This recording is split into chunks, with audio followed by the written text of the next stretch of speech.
সেই সালমাসি, তুই আমার মান সম্মান সব ধুলোর সাথে মিশিয়ে দিলি। এত বড় নোংরা কাজ করার আগে একটাবারও তুই আমাদের কথা ভাবলিনি। আর সেই কুকুর বাচ্চাকু যে তোকে এখানে ভুলভাল বুঝলে এসছে, কিরা কথা বলছি নি? বুবা হয়ে গেছে নাকি? সালমা, সালমা, আজ তোর মেয়ের ভূত ছাড়ি দেবো।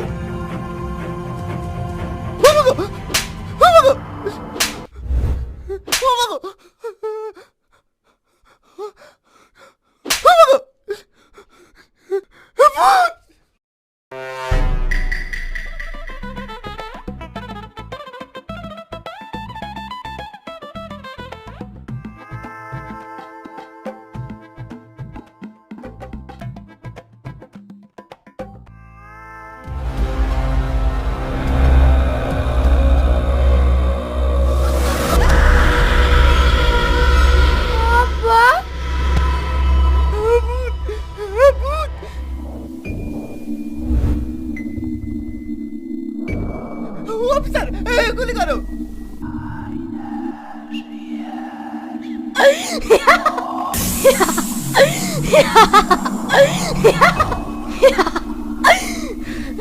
এই দিনটার জন্যই তো আমি অপেক্ষা করছিলাম।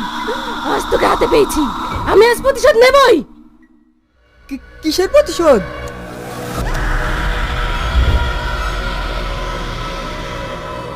তুমি? হ্যাঁ আমি।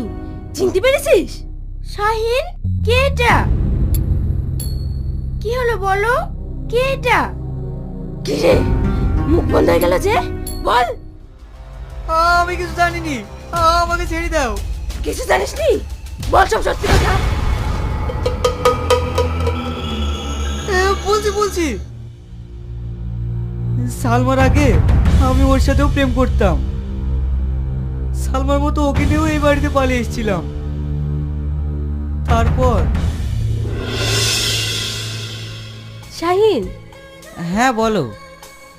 তোমার জন্য একটা ভালো খবর আছে। কি খবর? তুমি বাবা হতে চলেছো। মানে? আমি প্রেগনেন্ট। এসব কি উল্টো পাল্টা বকছো? তাড়াতাড়ি ডাক্তারের কাছে চলো। ডাক্তারের কাছে? কি করতে? বাচ্চা নষ্ট করতে। আবার কি করতে? এসব তুমি কি বলছো? আমি বাচ্চা নষ্ট করতে পারবো না। তুমি আমাকে কবে বিয়ে করবে তাই বলো। বিয়ে কিসের? এখন আমি বিয়ে করতে পারবো না। আজ 3 মাস হয়ে গেল